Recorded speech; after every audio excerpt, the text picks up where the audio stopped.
Hi, everybody. I'm going to move my camera. Say hi to me, please, and talk to me while everybody hops on. And let's chat, introduce myself. Oh my gosh. See, this is exactly why I am delegating this to my husband tonight to teach, because I cannot.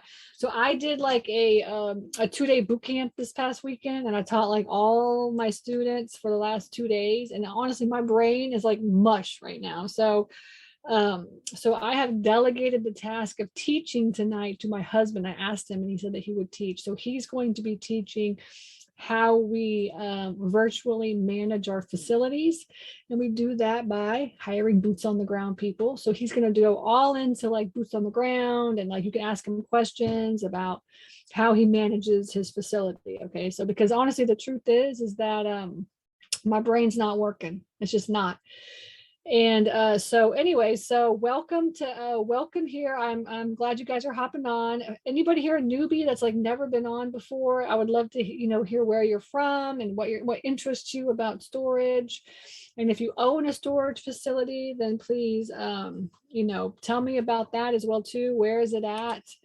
And anybody else, just introduce yourself and let me know where you're from. So I see so far, who do we got here? We've got, where's everybody from? Okay, so we are from Oregon. All right, so awesome. All right, Newburgh, Oregon. And we've got Eugene, Oregon. And we've got Meriden, Connecticut. So good, keep introducing yourself to me while everybody's hopping on. And then just give everybody a quick update. I'm Stacy Rossetti. Thank you for coming and hanging out. My husband, Pete, is my life partner and my partner in work, and he manages all of our storage facilities. So you're going to meet him in just a few minutes. We have 11 storage facilities throughout Georgia and Florida. We're going to be buying more, that's for sure.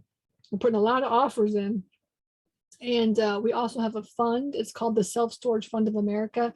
I'll be pitching that right after this session. So if you want to hear me out about the fund, if you're the type of person that's just like, want to do passive investing. I don't really want to own a storage facility. I just want to invest, and I want somebody else to do all the work, and I just want to make money, right? That's called passive investing.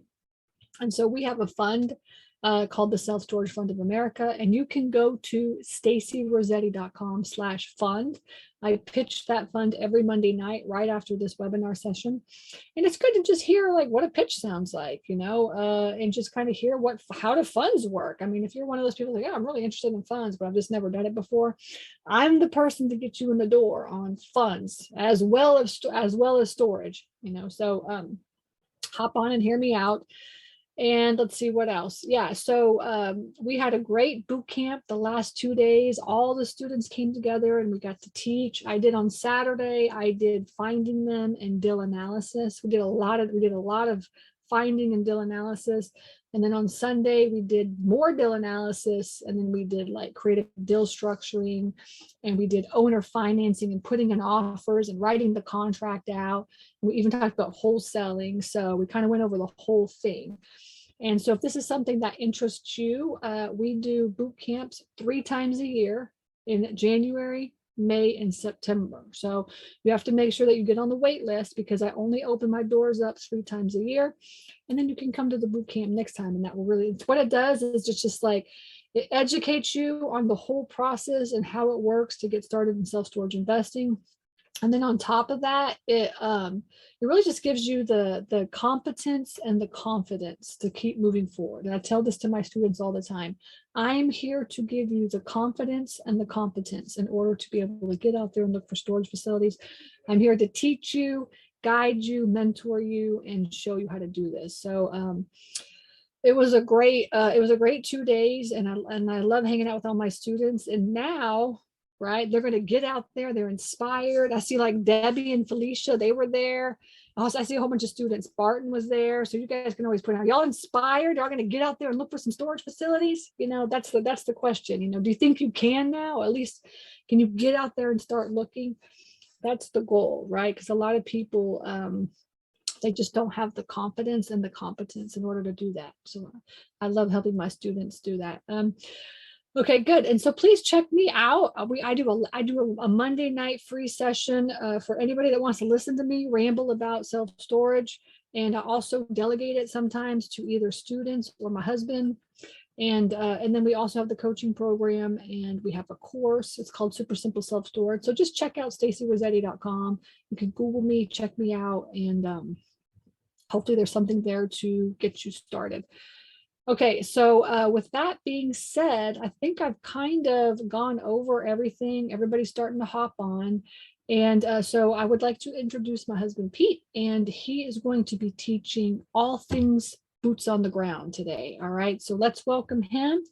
And I see a whole bunch of people introducing themselves as well too. So we'll put Pete on, and then while we're doing that, we could just say hi. Let's see. Anybody else? I saw Debbie and Felicia. New Jersey's here. Arlington is here. Dave from Kansas City. Donald in Austin. Awesome. Cool. Cool. Lots of people all the way around the country. So good to meet everybody. And Pete, you can go ahead and just get started. I'm delegating this to him, and I'm gonna take a break. All right, because I've been working all day. I work on Mondays and do coaching calls. So I'm gonna take a little break, and then I'll see everybody in the pitch later. Okay. All right, take it away, dear. Well, let's see. Can you hear me? Yeah, I can hear you. I can't start my video because you stopped it. That's what it's telling me. Oh, you can't start your video? Oh, yeah, I need to make you host. I forgot. Okay, here. Okay, so then you have to go. Now try that and see if it works. Guess I can talk, but nobody can see me. Hey, I'm here. Okay. Hi. Bye. Bye. Hello. As she said, my name is Pete. Once Stacy acquires the property, that's pretty much when I take over. So I get us through the closing. If we need to set up a new company, or however we're closing on the deal, I'll set that entity up. And then once we've got that set up, is when I take over the management part of it as well. So we get the new tenants transferred over to our systems. We get new leases signed. And then once all that happens, then we just do the day-to-day operations as well. So I think what we're talking about today is managing it remotely. So once you've got it, if you already own one, or if you've already closed on one, this is kind of how we manage it, remotely. So we're in, where are we? San Diego now. We're traveling on the west right now, and we're still managing all of our facilities. So you've got to have, depending on the size of your facilities, how many doors you have is what's going to dictate how many people you need to help you. So with a small facility, you don't need much. We've got 11 facilities now. So I've got an office manager, I've got a boots on the ground person, I've got somebody answering the phones for me full time, and I've also got a backup call center to answer the phones if we miss it, or on the weekends when we don't want to work. So we've got that backup call center as well. So depending on where you're at in your journey, you may or may not need all of that stuff. You may need more, you may need less.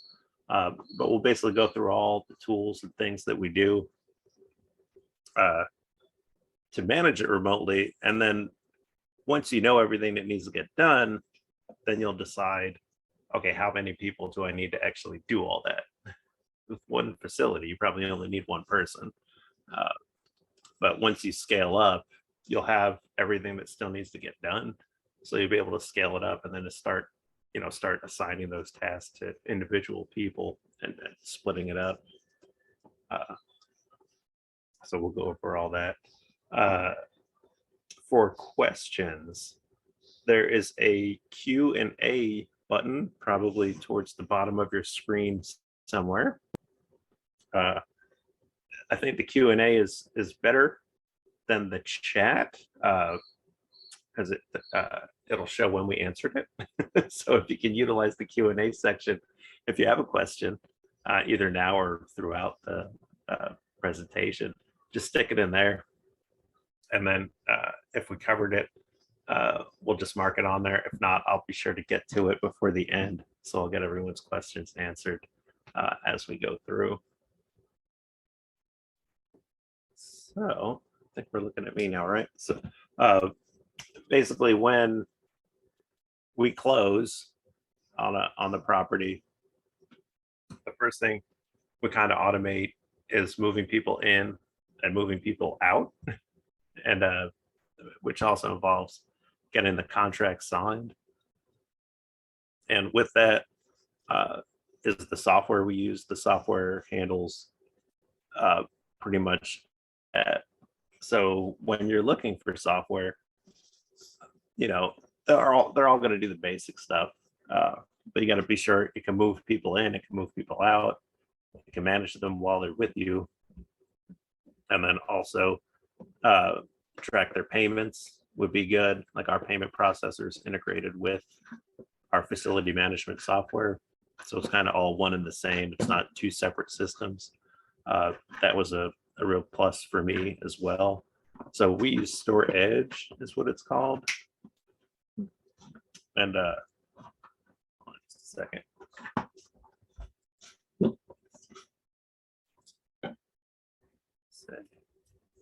want to pull up Store Edge, share my screen real quick so we can look at what happens. I believe we have a demo account we can utilize.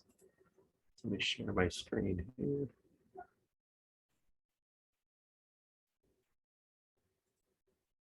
There we go. This is the Store Edge demo account. So it won't have any personal information of real people anyway. There's a bunch of fake information in it, so we can kind of toy around with it and not worry about accidentally sharing people's information. So with this, you can move people in and move people out, all from an internet connection, essentially. So it's not a program that runs on anything. It's a web-based app. So as long as you have an internet connection, you can get to it from your phone, you can get to it from your computer, your tablet, whatever it is. You can access this dashboard as long as you have access to the internet. So there's a few ways to do it. You would just click the Add Tenant button up here, and you would just start typing their name. And apparently test is popular. So basically, for test account, you just type in their email, you get their rental information. So this tells you all the different unit sizes that are available. So you would just click one. It even tracks your marketing information, like is it a walk-in, a phone call, is it over the internet, where they found us. So was it Facebook or coupon, whatever it was, and then how long do they plan to stay. And then from here, actually this is an older version, I guess. So you also have on the real account, you can just from here send them a link and they can finish the rest of their move-in on their own. All you need to get is their name and email address. It'll send them an email. It'll say, click here to complete your move-in. So if you really want to do it quickly, that's what you would do. You just take their name and email address, send it to them. They would click it. They would fill out the rest of their information, their mailing address, their physical address, their ID, all that stuff. They would stick it in there themselves. And then you wouldn't really have to do anything. So that's one way to do it. Or you could sit here and click through the move-in, the review of the documents, the pay button over here, and move through all those different steps and move them in manually. Start to finish, I mean, it shouldn't take but 5 or so minutes. If you've got a talker or someone that is totally not prepared, maybe you're stuck on the phone 10 minutes to move somebody in. But it should be pretty quick. And when we do that, we have them sign the contract right then and there. So we'll ask them, we'll say, are you on a smartphone? Pretty much they're all going to say yes. Say, check your email real quick. Did you get an email with a link in it? Go ahead and click that link. It'll take you to the contract, sign the contract.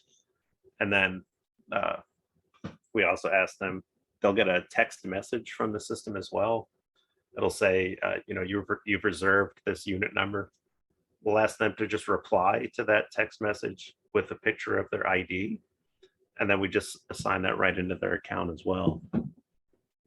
So everything's done online. If they don't want to call in, they can actually go to the website and just do the whole move-in process themselves by just clicking the link and then putting all their information in there themselves. So that's another cool thing. I would say most people still call to do that, but every once in a while we still get people that do it all online, and it's awesome because it's no manpower on my end to move somebody in. It should all be that simple. So there's all those different options. So you can start to take their info, send them to like to finish. You could take their info and bring them all the way to completion. We don't have an on-site person, but if you did have an on-site person, it's the same process as well. You start it online, and then you can hit sign now, and it'll give you two options. You can either sign it on the device. So if you have like a tablet or something, the tenant, you could just hand them the tablet. They would read the contract. They could sign it with their finger, save it like that. Or you also have the option to print it, and they can actually, print it, sign it with a pen, and then you'd have to scan it back in. And then also you could just do it online. So you've got all those options, just moving people in. And that's how we don't interact with people in person anymore.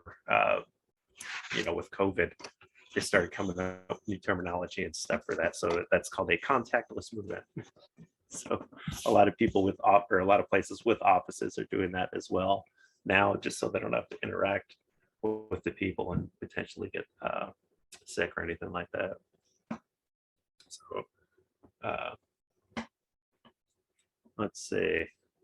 I noticed there are 254 tenants with a 1 to 3 month length of stay. Does that mean there's high turnover at this facility? I'd imagine so. Like I said, this is just the demo account, so it's probably got a lot of activity on it. Not just from me, but from other people using the same demo account. But yeah, for us, we focus on tertiary markets. They're usually out in the sticks. So at our facilities, we tend to have people stay a really long time. Once they move in, I mean, we've got them for life pretty much. We've got a bunch of tenants that have been there through a few owners, 10 plus years. They've been renting stuff from us. So yeah, in the tertiary markets, you get kind of those longer term tenants. In the primary markets, like in the city limits and things like that, it's going to be less. So you got to see where you're at. But yeah, don't let those numbers scare you. I mean, if you have a lot of turnover, you just might need to clean units a little more often, or just have a better system with your tenants and a better understanding on how they're supposed to leave it, just to minimize what you have to do afterwards. And that comes to the move out process as well. So we talked about moving in. Same thing with the move out process. We kind of let them know ahead of time. And in their contract, it says when you move out, you're supposed to leave the unit broom clean. So basically, they need to take everything out. They need to leave it broom clean. And then if you take a deposit, that's when you would give them their deposit back, if it's clean and they left it nice. Tracking deposits for us has been a pain in the rear, and I don't like things that make my life more complicated. So we've actually done away with the deposits, and we've just moved to a one-time administrative fee when our tenants move in. So the contract still says, we can get a deposit from them. We just waive it for the time being. And then we just tell them there's a $25 administrative fee when they move in. And that's kind of equalized out. If people are going to move out and leave a bunch of junk behind, their deposit isn't a real good deterrent, is what we've found out.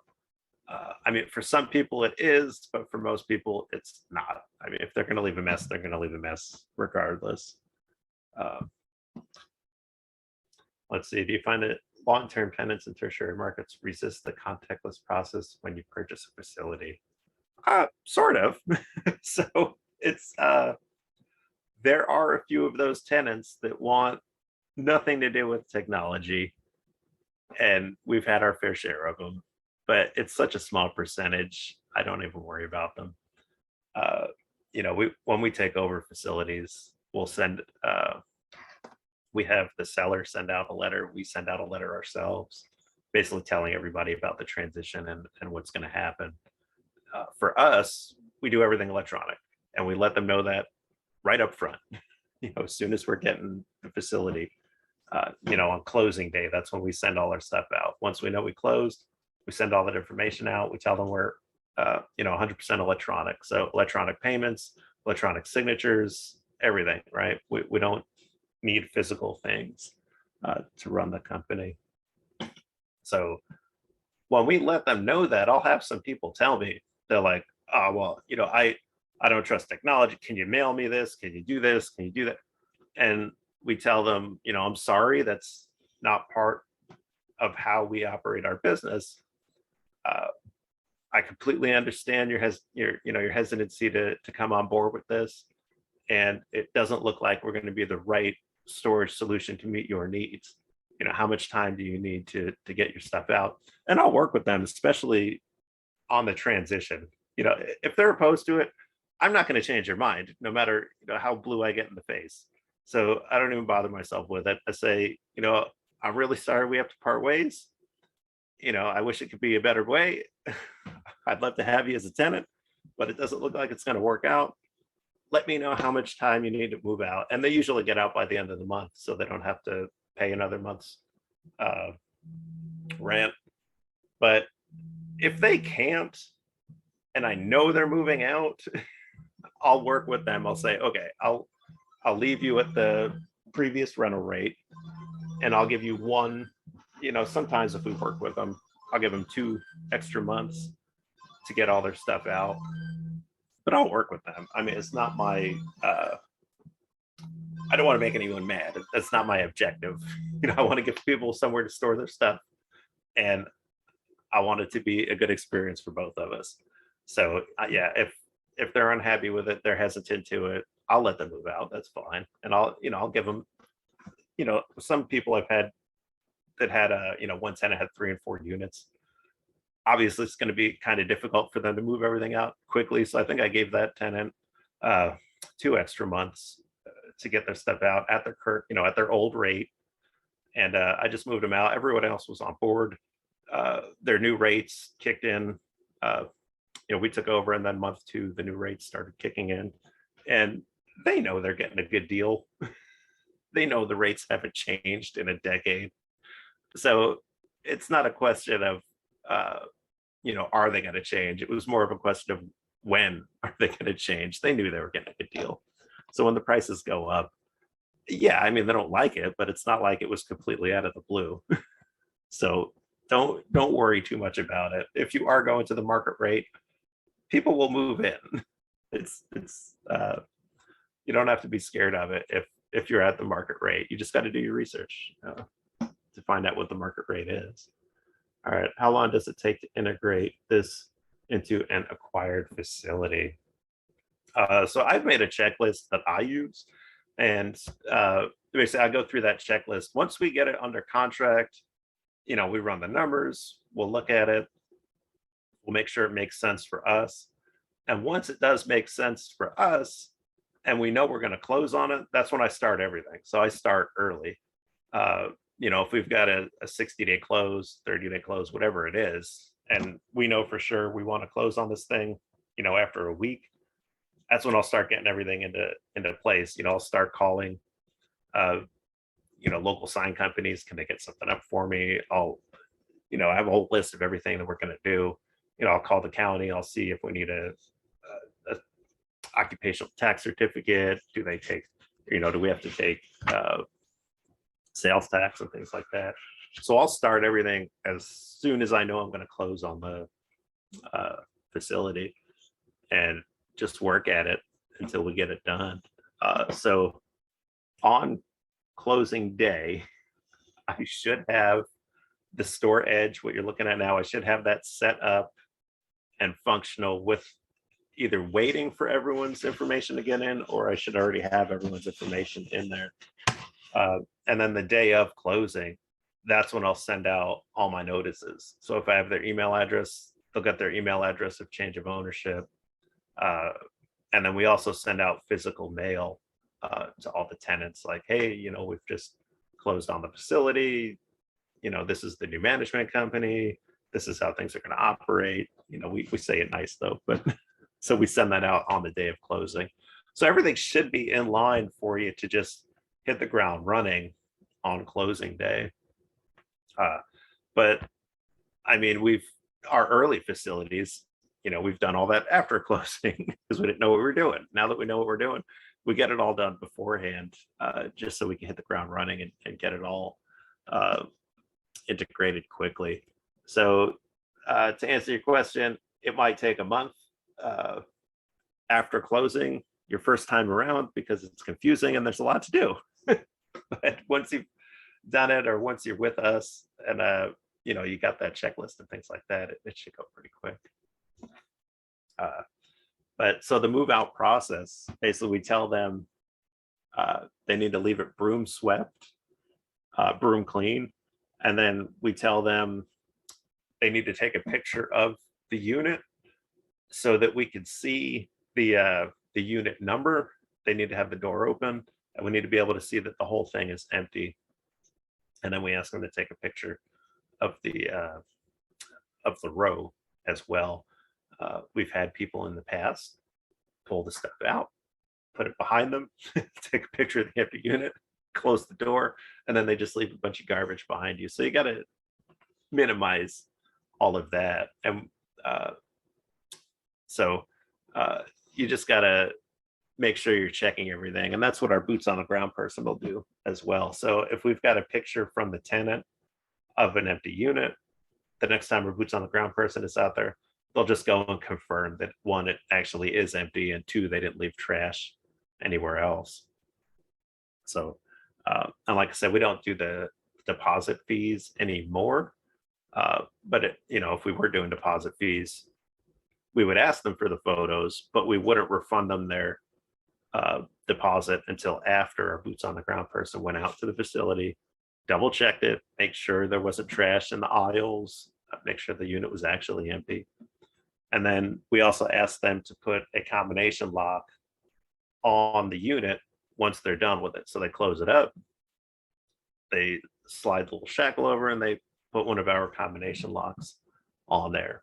And every one of our units is always locked, whether it's ready to rent or whether it's being rented. They're all locked.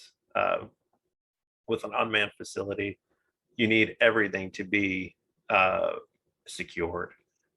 If there's an open unit, you know, someone might just take it and start storing their stuff in there. They'll put a lock on it and everything. More likely, they'll see an empty unit and they'll say, oh, I've been needing somewhere to put my trash. So they'll put their trash in it. So you need to stop that from happening. So it's usually a thing of opportunity. If you don't give them the opportunity to do bad things, they won't do bad things. So that's how we minimize that. One of the big questions we had was, you know, how do you manage your locks? I talked about putting the combination lock on the unit. So this is our Noonan facility over here. Basically, we tried drop boxes, but we're trying to do everything remotely. So a drop box requires somebody to actually go over there, open the drop box, take the locks out. And then, you know, there's no way to get someone a lock if they need a lock. So the boxes weren't working for us. So we had to figure out a different way. So you can see, sorry, it's not the best photo, but we just spray painted on the side of the building locks, and we put a chain right under it over here. So once they open up a unit, let's say if they're moving in, they rented a unit. We give them the combination to the gate so they can come in. Then we also give them a combination to the lock on their unit. So that lock on their unit, they'll open it up. They'll put all their stuff in there, and they can buy that lock from us if they want to, or if they don't want to buy it, they just go to this chain and they put the lock on the chain and scramble the numbers. So now I've got a lock in inventory, and I can do whatever I want with it. If I need to overlock somebody, I could use that lock. If I need to sell a lock to somebody, I could tell them, walk over to the chain. Do you see a lock on that chain? Read me the number off that lock. Read me the number off the one you like. I'll give you the combination and we'll charge your account for it. So that's a way to pretty much automate the lock process. We put serial numbers on each of our locks. There are some options out there like DaVinci where they put serial numbers on them already. They're expensive. I have a lot of locks. I go through them quite a bit. So I get them from eBay. And then we just etch them ourselves. I can probably look on there. Let's see. eBay. I can't remember how much I paid for them last time. Let's see. Purchase history. Let's see what I got. You can see on my history, it's just glue traps and locks and things like that. All right, so 12 piece. Is that $200? Is that right? What does that come out to? I don't know. not too much. Actually, I think that's kind of a lot. But yes, anyway, 12 for $200, whatever that was.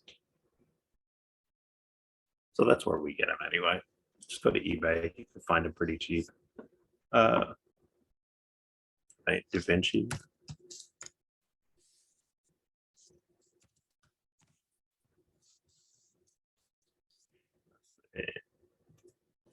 DaVinci is the other option out there. This one's pretty popular, but so they put the serial numbers right on there, so you don't have to do it yourself. But if I remember, they are pretty expensive. I think they're $15 each, something like that. Let's see, store. A 10-pack for $139. So, what is that? 13 and change each. That can't be right. Yeah, that's going to be a wrong price or something on that one. All right, so that's how we do the locks. So we'll just we'll etch a number on there, and then we have a Google sheet that we share.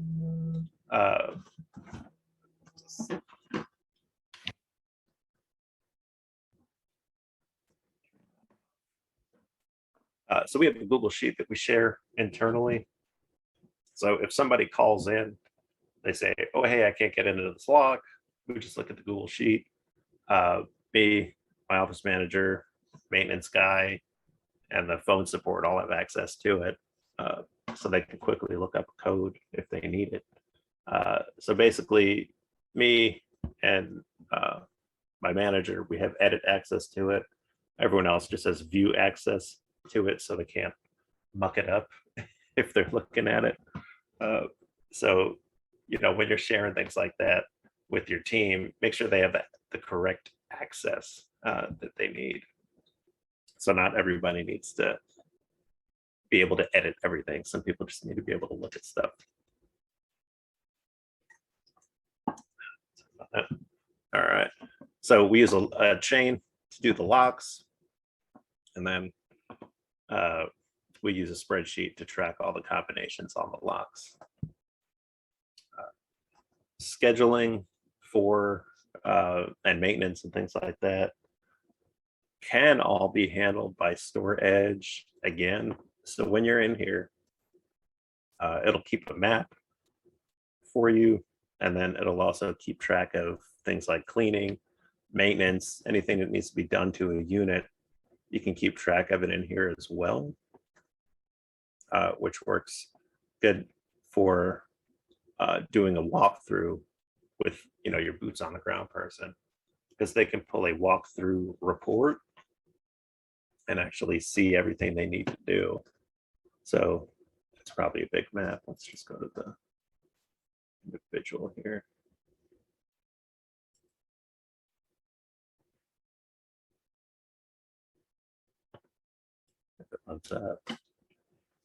But basically in here, if a spring is broken, you can go into that unit. So let's say it's,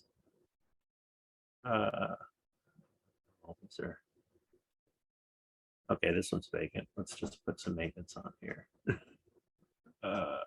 So if we go into the unit,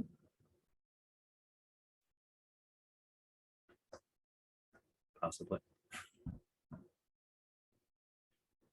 Once you're in the unit, you can add notes, cleaning tasks, maintenance tasks. You can keep track of combinations as well. So when we lock a unit, let's say it's getting ready to be rented, maintenance goes out there, they put a combination lock on there. You can keep track of it right on the unit itself. So if the combination code, let's say it's, it's lock 9QWX and then code 1234. You could save that in there, and then it'll have that combination assigned to that unit. And then within the tenant's portal, they could see that combination. So if they move themselves in, they can go into their tenant portal. They could see the combination lock number on that unit. And in their tenant profile, it keeps track of their gate code as well. So if they need to know their gate code, they'll see that. Also, but right here, you can add activity. So you have a couple options. You can do cleaning or maintenance. So cleaning, you would put the follow-up date. Let's say it needs to be cleaned by that date. You would say, sweep the floor. And if you want to mark it important, that just means it'll pop up on the screen in a bubble if you go into this unit. So if it's something important, you could star it. If it's not important, you wouldn't star it. And then you can also add maintenance on here as well. So you could do maintenance, it has to get done on the same day. You could put fix the spring, right? Let's make that important so we don't accidentally rent this place out. So I believe if we refresh the page, all the ones that we starred will pop up once you go into this unit, which comes in handy. If there's a broken spring, you don't want to accidentally, rent it out to somebody. So you would star that, so it would pop up. Let's see. Debbie was asking, how do you handle locking them out via their gate code? So there's a few different ways to do it. So over here, they have access control integrated with Store Edge. So if you utilize that, Store Edge can do it automatically for you. You would set the parameters, like if they haven't paid, then on this day, stop their code from working. So you could set all that within Store Edge to do that.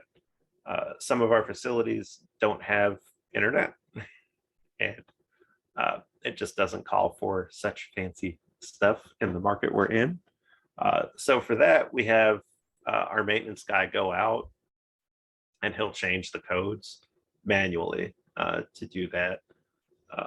But you could track it the same way in here if they need to be locked out or not.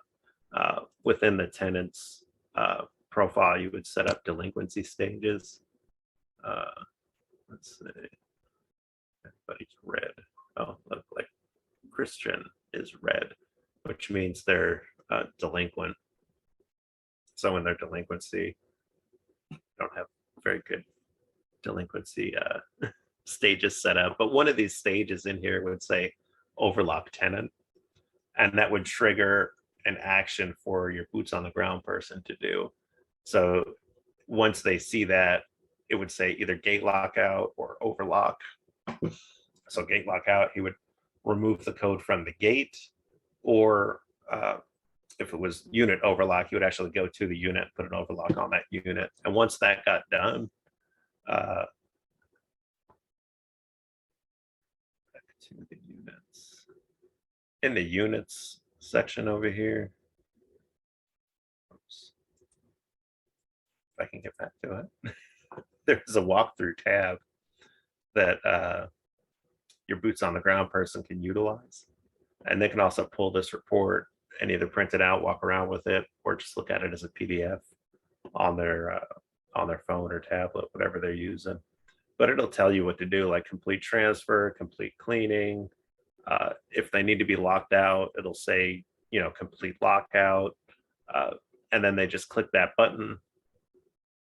Let's see, like this one, cleaning, it would say this cleaning on the unit will be completed. Are you sure? Then the maintenance person, once they've actually done that, they would just hit continue and move on their merry way.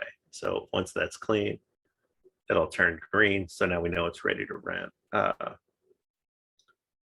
don't see any that to be locked out, but it's the same process. So maintenance could look in here and they could say, complete cleaning, complete maintenance on this one. Are you sure you want to complete it? Yes. So now the maintenance on that's done, but it's still not available because it needs to be cleaned out. So that's how you track all that, the maintenance, the cleaning, the overlocks, the gate lockouts, all gets handled in that walkthrough tab. So it'll let the person that's physically at the facility know what to do for each unit or each tenant. So it's, sometimes tenants have multiple units.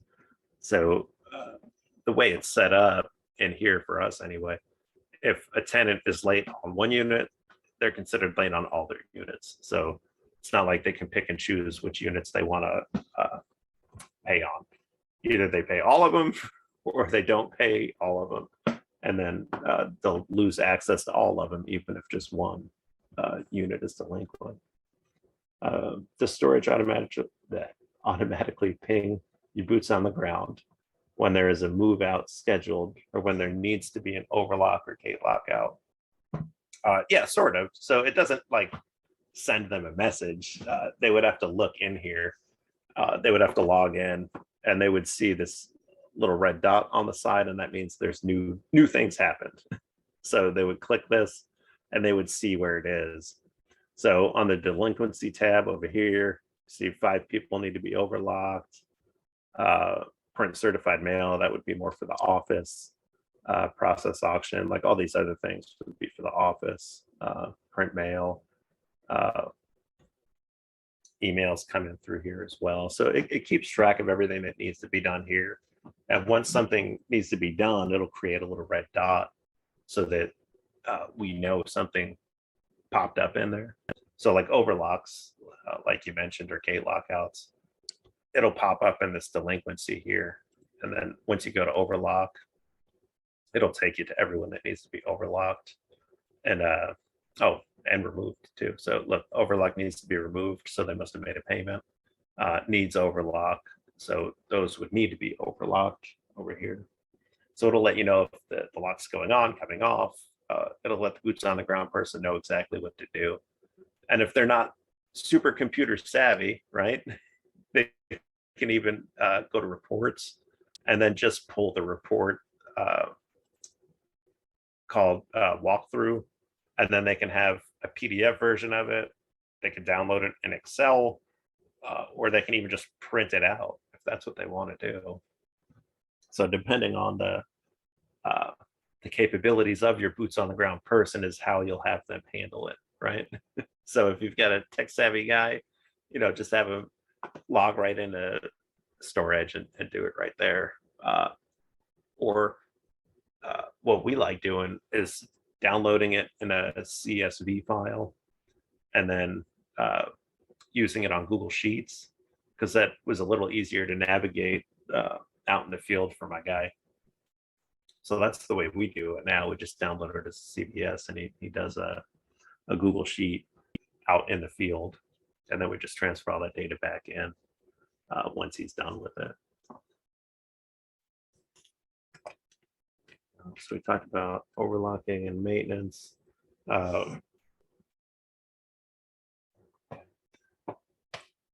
And the other thing too, so lawn maintenance isn't really something your boots on the ground person should be doing, because they'll be wasting a bunch of time doing it. There are professional companies out there that'll do a bang up job way faster and cheaper in the long run.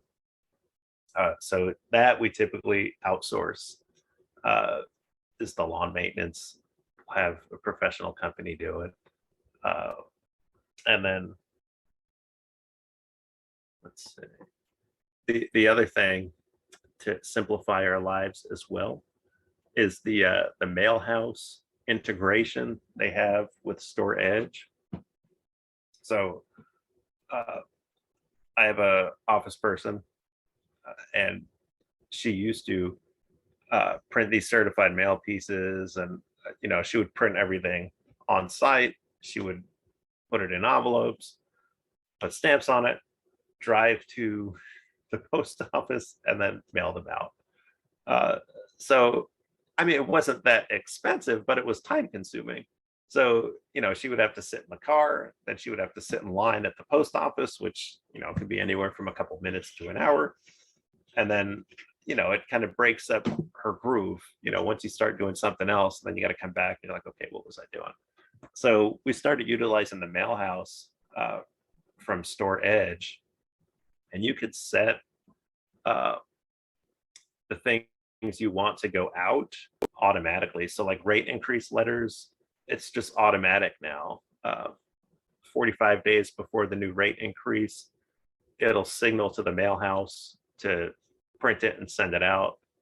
And it's under $1 per letter that goes out. I don't remember the exact total, but you can call them if you're interested. But it was relatively cheap. And I'm thinking about it, and I'm like, yeah, between ink and driving and hours lost just sitting at the post office in line, it's worth just not having to do that. The one thing we still send out, though, is the auction notices. In Georgia and Florida, well, actually in Georgia, we have to send them out proof that we sent it, not proof that it was received. And that's not an option that the mail house offers to us at the moment. So Bonnie still does that for us. What's that? Oh, okay. I've been told we've got 10 minutes. So utilizing the mail house really streamlined a lot of that stuff. But for the auction process, Bonnie prints those out and it actually sends those out. And that too, it lets us know 100% that it was done correctly. But they do offer certified mail service, which I think it's almost $7 a letter, which is a bit overkill for what Georgia requires us to do. So I didn't opt for that. But if it's something you have to do in your state and there's no way around it, utilize the mail house and they'll do it for you. And you don't have to worry about it. And then talking about the phones too, you need to be able to get the phones wherever you are and whoever you are, and you need to be able to add people and lose people easily. So we utilize Grasshopper to do all that. Grasshopper, you have a few different options. There's a desktop app you can utilize. There's a phone app you can utilize as well. And when you're doing those things, it's a voice over internet call. So all you need for that is an internet connection. And then it also has the capability to send directly to a phone number. So you can use your carrier as well to make and receive calls. But what I like, it's easy to just add and remove people from these extensions. So, you can just quickly turn them on, turn them off, whoever you want it to go to. You could set schedules, is it 9 to 5? When are these things going out? So with that, Grasshopper was a good option for us. I know a lot of people want to use like what is it, Google Voice or something like that. It's a free service, doesn't cost you anything, but it doesn't have all the capabilities you're going to need, especially if you start scaling up. So I would stay away from that type of stuff. I think, the Grasshopper accounts, they start at, I think, $10 a month. So it's not expensive, and it's definitely well worth it. Because, if your phone dies, you can't even, you lost your phone, you could quickly transfer it, to your spouse's phone, your friend's phone, or even just open up your laptop and start answering it right from the app. So as long as you have an internet connection and a device, you can answer your phones, you can forward it to people. I've got people in the Philippines answering the phones for us as well, all through the Grasshopper app. So I mean, it's super simple to use. I'm sure there's other options out there, but I mean, Grasshoppers worked for us, and that's what we use. And then talking about the boots on the ground person. So finding the boots on the ground person, I wouldn't just grab the first person you find. So you want to look for them and make sure they're capable of doing all the things we talked about, as well as the maintenance. So if a spring is broken, can they fix a spring? Can they take dents out of the building? Can they replace siding and things like that? Are they afraid of heights? They might have to get on top of the building to fix a roof leak. So you got to make sure they're willing and able to do all that stuff. So when you're looking for your boots on the ground person, you want to ask all those questions. What experience do you have? Are you afraid of heights? When are you available? So on a smaller facility, maybe, I don't know, smaller, probably 50 units or less, you're not going to need a boots on the ground person very often. So you're going to have to figure out a price point that'll work for the boots on the ground person and a schedule that's going to work for them, because no one wants to work 4 hours every other week. Right? You're not going to be able to retain anybody. So you need to work it into your budget. With such a small facility, you don't have a whole lot of wiggle room to be wasting on a boots on the ground person. So once you've figured out, can they do all these things you need, or where their skill level is, right? Then you can figure out what you're going to pay them. So, can they fix a spring on a door? Yes or no. If they can't, I mean, that might be fine. If you could find a contractor in town that, fixes doors, contract that out. Like, my guy doesn't know how to fix fences. I mean, that's fine. We'll just work that into his salary. You don't know how to fix fences. So, he's not going to get, the highest I'd be willing to pay, because I know if the fence is ever broken, I've got to call a fence contractor, say, hey, I've got a hole in my fence. Go out and fix it, please. So you got to take that into consideration. And I'll do this, before we close on the property. I'll call around to fence companies. I'll call around to handyman, door contractors and things like that. I'll see who's in town, and I'll ask them, if I have a broken door, how much does that cost to fix? If I need someone to come out and service my gate operator, how much does that cost per hour? And I'll see what that costs per hour in the area that I'm looking, and we'll take all that into account when we're looking for a boots on the ground person. So on a smaller unit or a smaller facility, once it's stabilized anyway, when you first take over a place, they're probably going to have lots and lots of work to do. But once it's stabilized, you don't have people coming in and out all the time. You're not cleaning up a big mess. I mean, you may only need them twice a month to go out, maybe once to overlock units and take pictures of auction units, another time to, change the lock on the gate, or change the code on the gate. And then they've got to be there, minimum once a month, twice a month, just to make sure the place stays clean. You want to make sure people aren't dumping sofas and things like that. If it happens, You know, it's good if they have a trailer, they can load it up on a trailer and bring it to the dump. If your maintenance guy doesn't have a trailer, you're gonna have to find out how much a dumpster is and keep that in mind. So if there's a bunch of trash out there, you're gonna have to buy a dumpster, have them drop it, put it in there.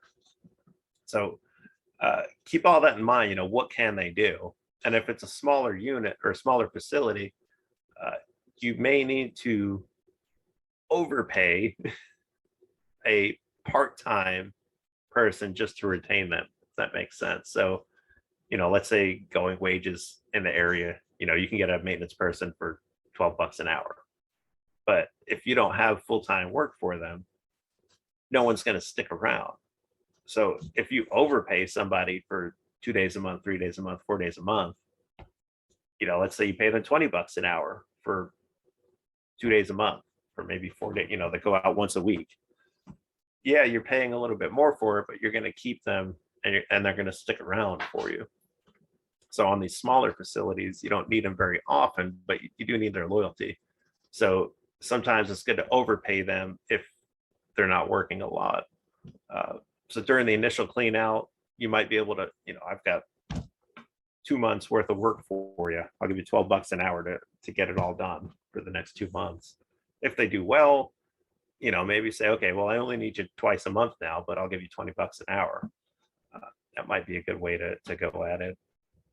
And then on a larger unit, obviously, you know, if you've got, you know, 400-ish units plus, you could probably just afford to pay somebody the going rate full time and have them there, you know, just checking everything out 9 to 5, Monday to Friday.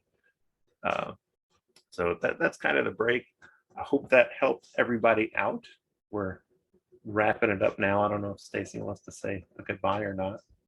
But if you've got any questions, I think we got all the questions off to the side. But yeah, I'm here for you. You can find me online, Facebook, Messenger, things like that. If you got any questions for me, join the Facebook group. I know there's a lot of questions and answers in there.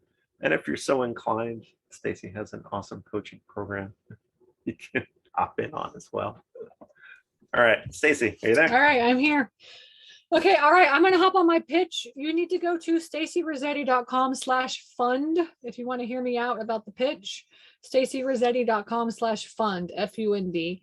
And we will be here next Monday. And so we'll see you then. And we'll have, we're actually going to have one of our students come on and talk about her deal that she just bought. So I will see you guys next week. All right, take care. Bye.